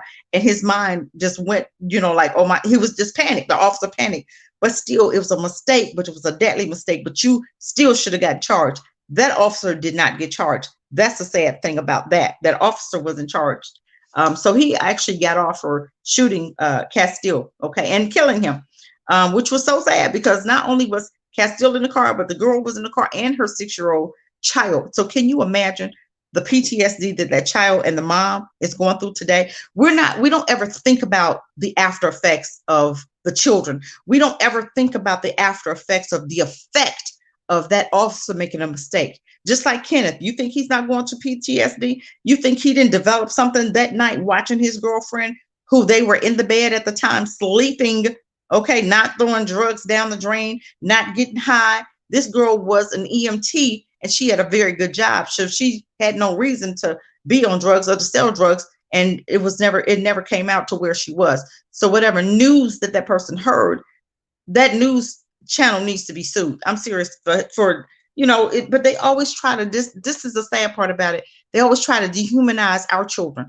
But look at their children. Okay, look at that little demon, the 17-year-old who had a shotgun AR-15 that murdered 2 rioters. But they're not demonizing him, are they? They're trying to make him seem, oh, he had a mental illness. Okay, well, guess what? We of all people need to be considered PTSD. Okay, we all need to be, you know, that label needs to be put on us before it's put on anybody dealing in these racist Americas. I'm just saying. I'm just so tired of what I'm seeing, family. And I just want you to understand that if we have to we need to start depending on us. We need to get to the point where we are defending ourselves. We don't need to call 911. We need to call 411, in fact, and we need to have in fact in every single neighborhood, every single area of this country. And I do believe that it's going to get there. But my thing is, we have to stop fighting against each other in order to come together to protect each other. Because if you hit one, and I remember us growing up like this, my mom and my aunts, we all stuck together, and you hit one, you hit all, because we was jumping. I'm just saying. We was jumping each other. You wasn't going to hit us and get away. I'm just saying. But it's just so sad. Oh, was the girl 4? I thought she was like 6. Oh, my God. Yeah, yeah. But can you imagine what she saw? Do you think she still remembers what happened? Do you think she still remembers seeing her? This was her mom's boyfriend, and the mom was losing it at the time, you know? But my thing is, we're not understanding the effects of all of this trauma that we're seeing. I haven't been in an atmosphere where I've seen somebody get shot like that, but I see it on TV. I see when George Floyd died. I literally saw the man's breath leaving his body. I had an issue with that night. I'm thinking, oh my God. I mean, that was the most horriblest thing that I've seen in a long time. And what about the cop? The times when the police officer jumped on top of the roof and he shot inside of the car, you know, and killed the driver. And the other dude was sitting next to him, but he didn't get shot. But he saw his friend die. So can you imagine the PSD that is developed? And they're not even thinking about this. So some of our behavior is connected to the PTSD that has been developed by us being in the same country, in this America, being bothered with these crazy racist KKK in blue that we call police officers, who are really slave catchers, okay? These people were developed in the slavery days, okay? They just put anybody and made anybody, deputized anybody, because they had so many Black folk. And we could have, if we wanted to, we could have rose up then. There was so many of us, and it was more of us than them. We could have rose up and we could have took them out a long time ago, but we didn't. It was fear. But my thing is, they were deputized, these rednecks. Okay, haven't you met some rednecks? They were these poor white crackers. They're so much more racist than the average, but all of them are racist, but you have some at a different level. I mean, some of these KKK members is on a different level. I'm just saying. And they are horrible. They're terrible. I mean, they take being racist at another level. And I've seen some. And one lady, she said, I've seen on Facebook where one lady, she said, I hate black folk. And she said, and I have a granddaughter or grandson, one of them. And she said, and I'm gonna teach them how to hate you too. And that's what they do. They teach hate in their home. We don't teach hate. We don't teach hate. But my thing is, we have to get to the point where if you touch one, you touch us all. If we see the police officer coming, I stop, I pull over, I get my phone out. I'm serious. But I wish I had an NFAC in my location, in my area, because when I see a cop stop a black person, I get my phone out, because I don't want to go over there, but I'm thinking if he see at least somebody paying attention, that they'll kind of be careful, or I don't know, maybe not. I'm just hoping and praying that I don't ever see anything that's that's going to be so weird and out the way where I'm like, oh my God. But I pull over and I ask them, sometime I might be across the street, or, I may park my car and walk up a little bit and I got my phone out. I've done that. And I've actually recorded just to make sure that it was okay, everything went well. But don't you believe that if something will pop off, that would probably, I don't want to witness nothing, but can you imagine how I will feel if I'm out there trying to, trying to make sure that somebody is good and they get shot by the police? Can you imagine? I may think they're going to try to shoot me next or something. But I do believe that, we created PTSD just by watching it, even on the TVs, even on our phones, by somebody else recording it. I do believe that we're developing the fear. And this is where the fear is coming in from Black people, because we've seen so many times where they have killed and murdered us on live, that we're looking at that and we're going, oh my God, look at this. This is crazy. But I mean, what do you do about it? We have to get to a point where we are coming together as a team, as a family. It's time. So if somebody come in your neighborhood and the police is coming in your neighborhood and they're actually hurting another team member, then we got to come together, especially if it's only him. We come together and we pull him off for them. I'm serious. We come together as a family. We put a bag over his head and we pull him off, and he don't recognize who's doing what. I'm serious. We got to do something, because this is not going to work where we're seeing. This is not going to work. I mean, there's so many other cases where I remember a young man, Roy Oliver. No, hold on. It was a young boy, John Crawford. He was 22. He went into Walmart's and he seen a gun. It was like one of them BB guns, and it was out of the package. This is why Walmart's don't carry guns anymore.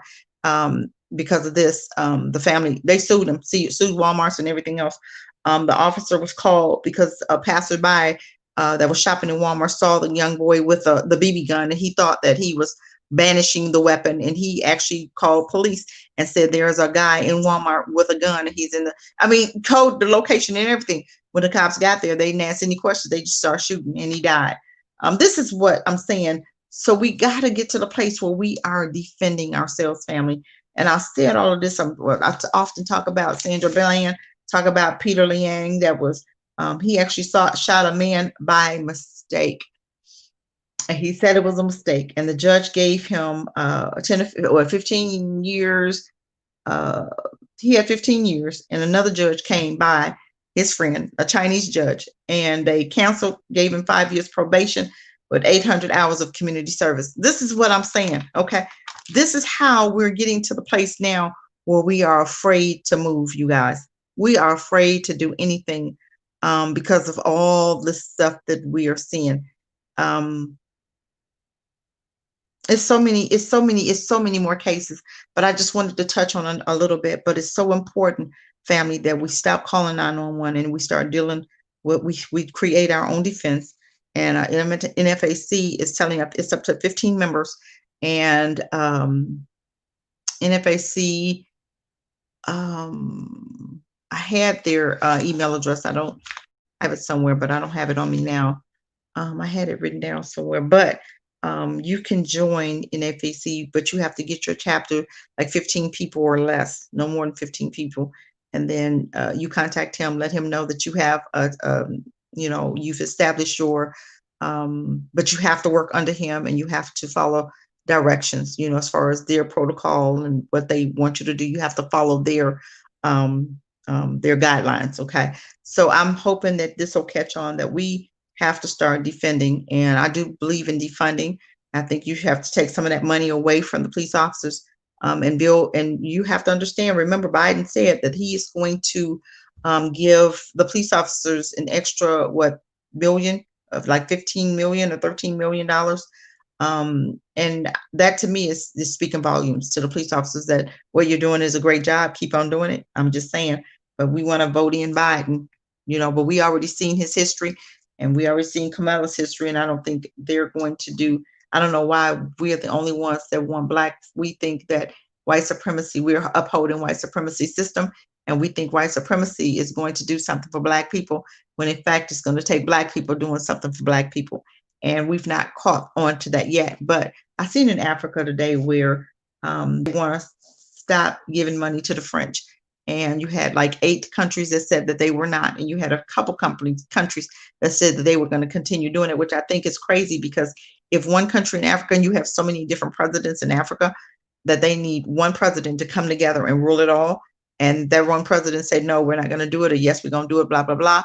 I think, and you can have like little, not presidents, you have one president, but you have like statesmen. Okay, like each state has a statement and they all go according to what the president say, and they make sure that their state is running well. I do believe in that, because Africa is such a huge continent and there's so many tribes and so many languages and so many, and they need one language, they need their own currency, they need their own defense.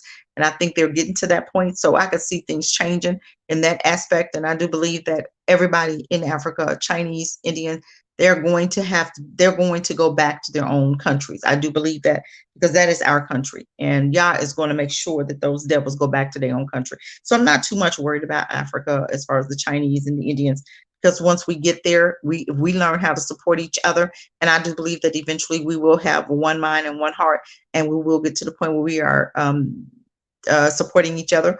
And if we don't support them, they'll have to leave. If we don't support the Indians and the Chinese with their businesses, and we support our own, they'll have to leave, because we'll run them out of business. So things can be done for us to get our justice and for us to get what we need. I really didn't want to stay on here long, you guys. I do appreciate everybody who tuned in. I hope you learned something. I hope that I covered everything. But we're going to continue talking about some real stuff. I'm hoping I'm going to be on here Tuesday. I had to work Tuesday, but I hope I can be on here Tuesdays and Fridays and Thursdays, like I said. You know, come back on Tuesday and do another show. And I really want us to talk about, it was something with the Kerner Commission, KERNER. I want us to talk about that, because it talked about the racial uprise and why do black people riot and all that stuff. I want us to really get into that, to help us to understand, because I do believe that we are tired. I do believe that black folk this bubble is going to pop. And I do believe that it's right about there. I'm serious. I do believe that we're there. And black folk are tired of what we're seeing. Oh yeah, when they message me, I go off. I tell them, look, I'm not voting for them, and I tell them why. You have not promised us anything. Don't keep asking me to vote for you if you're not offering anything. Then it's called, look, you scratch my quid pro quo. You scratch my back, I'll scratch yours. But if you're gonna benign neglect black folk, I'm not giving you my free vote for anything. I don't care. Trump didn't bring racism here. And it ain't gonna leave because Biden in office. Okay, so we already seen Kamala and Trump's Biden's racial tension. We already seen that. We've seen theirs from the past. So we're not going to see anything new with Biden. He didn't do anything in 8 years he was with Obama. Obama didn't do anything, and Trump, nobody. White supremacy is not going to do anything for black folks. So I don't know why we feel that we're so pressed to vote, and they're so pressed to vote for black people to vote. But you don't press the Asians, you don't press anybody else for their vote, because they do for self.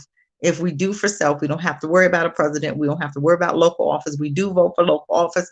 we start running for some of those local offices and we can change our situation. But until we get that in our heads, we're going to keep running to the polls, keep thinking that we have some kind of voice in voting, and we're going to keep on acting like fools, keep going to vote for white supremacy for their system, and we're the ones that's keeping their system alive. With that said, you guys, I am going to end this live. I do appreciate everybody that tuned in. I am so grateful for you guys, even the ones that are going to come here during the week to listen. I want you to like and share. Hit the like button when you come in. Before you go, hit the like button, and I want you to share it out, because I do believe that we're giving off some great information. And if you guys have any suggestions of any shows that you want me to do in the future, I want you to put it in the comments. With that said, family, I want you guys to have an amazing night on purpose, and we'll see you on Tuesday. And be safe out there. Practice your Second Amendment and go get those passports, because we're going to be exiting here soon. I do believe that we are going to have that great exit, that big exodus. Okay? Take care, you guys. Peace, family.